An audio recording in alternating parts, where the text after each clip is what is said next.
Hello दोस्तों, good morning, नमस्कार। आप सभी का स्वागत है आप सभी के अपने यूट्यूब चैनल परीक्षा की शिक्षा में।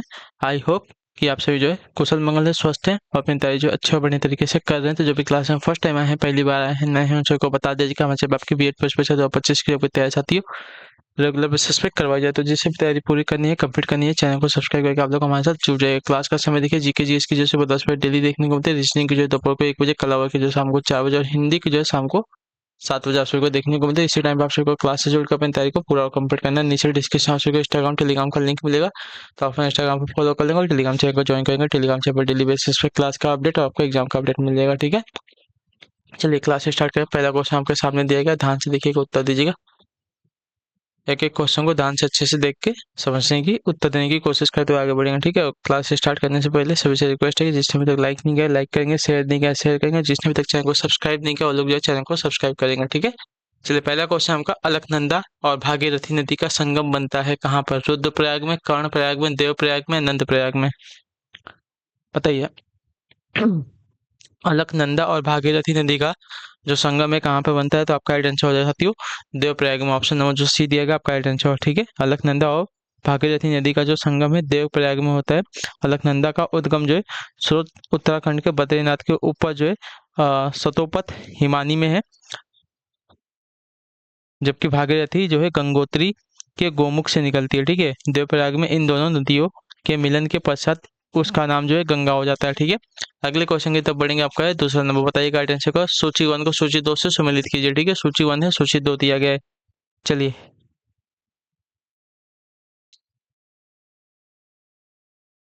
सतलिंग उत्तराखंड के टिहरी जिले में स्थित आपका एक ग्लेशियर भिलंगना नदी का उद्गम होता है। ठीक है,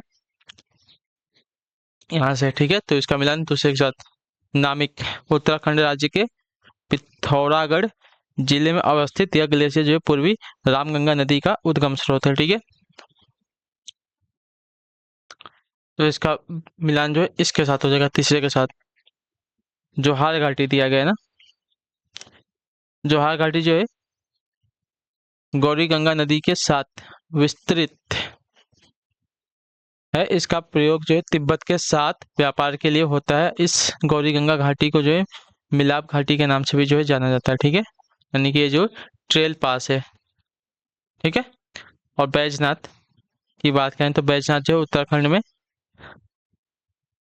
क्या बोलते हैं, बागेश्वर जिले में गोमती नदी के तट पर स्थित एक छोटा सा शहर है। ठीक है, बैजनाथ का गोमती से संबंध हो जाएगा। ठीक है,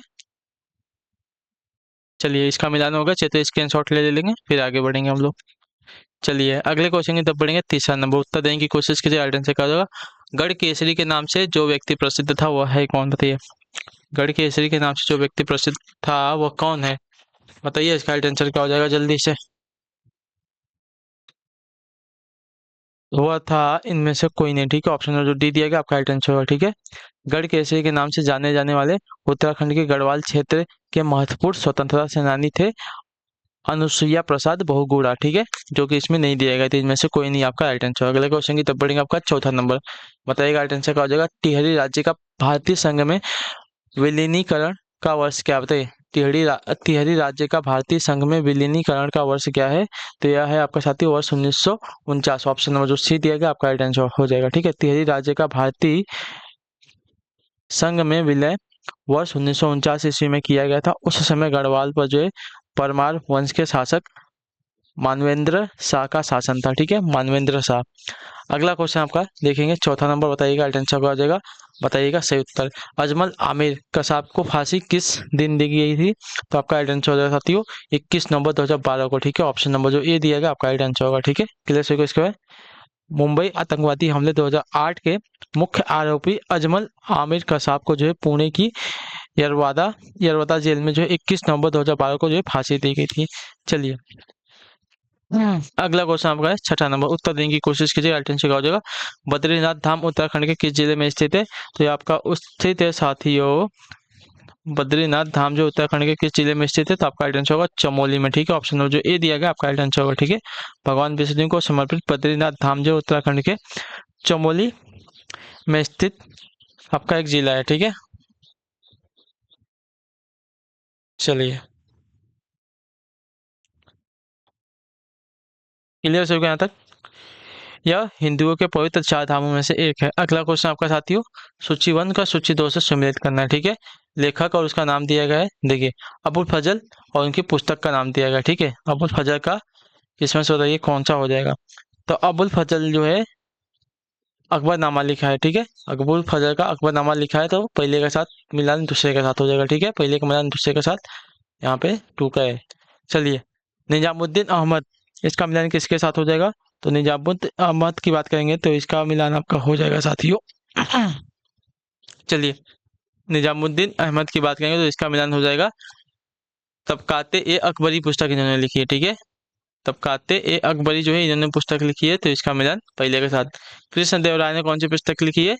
तो कृष्ण देव राय ने पुस्तक लिखी थी साथियों आपकी अमुक्त माल्यादा, ठीक है। ठीक है, अमुक्त माल्यादा जो है आपकी कृष्ण देव राय ने लिखी है पुस्तक। तो सी का चौथे के साथ। और कल्हड़ ने जो है अपनी पुस्तक लिखी है रजत रंगड़ी, ठीक है। रजत ने रंगड़ी जो है आपकी कल्हड़ ने लिखी है, ठीक। चलिए, अबुल फजल ने अकबरनामा लिखा है, ठीक। निजामुद्दीन अवध ने आपकी तबाक तबकाते ए अकबरी लिखा है, ठीक है। तबकाते ए अकबरी लिखा है कृष्णदेव राय ने। अमुक्त माल्यादा लिखी है और कल्हड़ ने आपकी रजत रंगड़ी लिखी है, ठीक है। चलिए, अगले क्वेश्चन की तरफ बढ़ेंगे। आपका है 8वां नंबर, अशोक किस राजवंश से संबंधित थे, बताइए। अशोक जो है किस राजवंश से संबंधित थे। तो अशोक का जो संबंध था आपका साथियों इनमें से किसी से नहीं, ठीक है। ऑप्शन में जो डी दिया गया आपका राइट आंसर होगा, ठीक। अशोक जो है मौर्य राजवंश से संबंधित था। यह जो है मौर्य राजा बिंदुसार का पुत्र था, जो उसके उत्तराधिकारी के रूप में जो वर्ष 2069 ईस्वी ईसा पूर्व में जो है मगध की राज गद्दी पर बैठा था, ठीक है। चलिए, क्वेश्चन नंबर 9, निम्नलिखित में से कौन सी लड़ाई जो है 1527 ईस्वी में बाबर और राजदूतों के मध्य लड़ी गई थी, बताइए। तो आपका राइट आंसर होगा खानवा का युद्ध। ऑप्शन नंबर बी राइट हो जाएगा, ठीक है। मुगल शासक बाबर और राजपूत राजा राणा सांगा के मध्य जो 17 मार्च 1527 ईस्वी को जो है खानवा का युद्ध लड़ा गया था। इस युद्ध में जो है बाबर विजयी हुआ था। इस अवसर पर बाबर ने गाजी की उपाधि धारण की थी, ठीक है।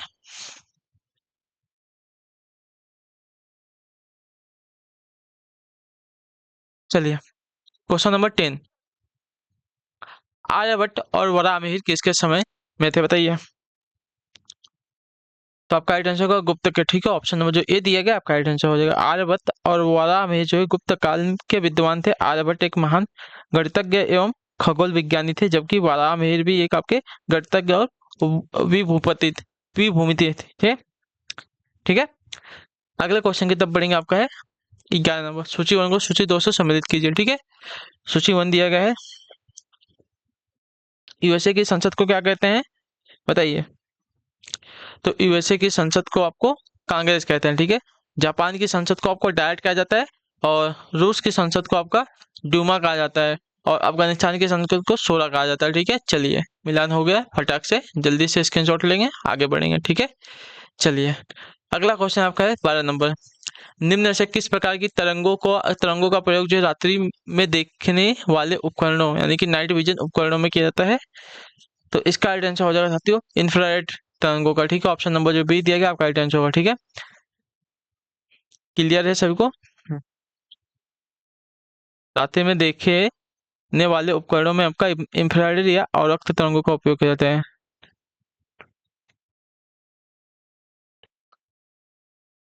चलिए, अगला क्वेश्चन आपका ध्यान से देखिएगा, बताइएगा राइट आंसर क्या हो जाएगा। निम्न में से कौन सा विस्फोटक का सही प्रयोग नहीं मतलब किया जाता है, बताइए। निम्न में से कौन सा विस्फोटक की तरह प्रयोग किया जाता है, बताइए। विस्फोटक की तरह कौन सा प्रयोग किया जाता है। तो आपका राइट आंसर हो जाएगा नाइट्रोग्लिसरीन, ठीक है। ऑप्शन नंबर जो डी दिया गया आपका राइट आंसर नाइट्रोग्लिसरीन का प्रयोग जो है विस्फोटक के रूप में किया जाता है। खनन कार्यों में विस्फोट करने हेतु जो है डायनामाइट में यह जो है प्रयुक्त किया जाता है, ठीक है। अगला क्वेश्चन आपका है 14 नंबर, बताइएगा राइट आंसर का भारत में animal welfare board of India का मुख्यालय कहाँ पर स्थित है, इसका सही उत्तर क्या हो जाएगा। तो देखिए, इसका राइट आंसर आपका हो जाएगा साथियों या जो है चेन्नई में स्थित है। ऑप्शन नंबर बी आपका राइट आंसर होगा, ठीक है। भारत में animal welfare board of India का जो मुख्यालय है चेन्नई में स्थित है, ठीक। चलिए अगले क्वेश्चन की तरफ बढ़ेंगे। 15 नंबर, जब 1833 ईस्वी में राजा राममोहन राय का निधन हुआ तब ब्रह्म समाज का नेतृत्व किसने संभाला था? बताइए। जब 1833 ईस्वी में राजा राममोहन राय का निधन हुआ था तब ब्रह्म समाज का जो नेतृत्व किसने संभाला था? तो इसका राइट आंसर हो जाएगा साथियों देवेंद्रनाथ टैगोर ने। ठीक है, ऑप्शन नंबर जो ए दिया गया आपका राइट आंसर होगा। ठीक है, क्लियर होगा इसके बारे में। चलिए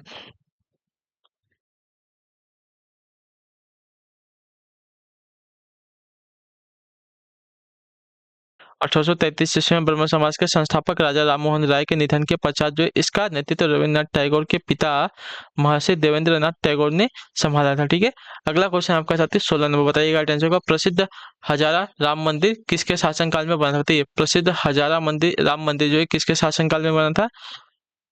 तो यह बना था साथी आपका कृष्णदेव राय का। ठीक है, ऑप्शन नंबर जो सी दिया गया आपका राइट आंसर होगा। ठीक है, क्लियर होगा इसके बारे में। प्रसिद्ध हजारा राम मंदिर का जो निर्माण है विजयनगर साम्राज्य के प्रसिद्ध शासक देवराय द्वारा करवाया गया था। ठीक है, यह कर्नाटक के हम्पी में अवस्थित है। अगले क्वेश्चन की तरफ बढ़ेंगे। 17 नंबर, बताइएगा राइट आंसर होगा। निम्न में से किसने जो है सन 1933 ईस्वी में इंडिपेंडेंट लेबर पार्टी की स्थापना की थी? बताइए। तो आपका राइट आंसर होगा डॉक्टर बी आर अम्बेडकर ने। ऑप्शन नंबर बी आपका राइट आंसर होगा। ठीक है, क्लियर होगा इसमें। इंडिपेंडेंट लेबर पार्टी की स्थापना वर्ष 1936 ईस्वी में डॉक्टर भीमराव अम्बेडकर द्वारा की गई थी। ठीक है, चलिए अगले क्वेश्चन की तरफ बढ़ेंगे। आपका 18 नंबर, उत्तर दीजिएगा राइट आंसर होगा। प्रकाश संश्लेषण एक क्रिया है जिसमें क्या होता है? बताइए। प्रकाश संश्लेषण एक क्रिया है जिसमें क्या होता है?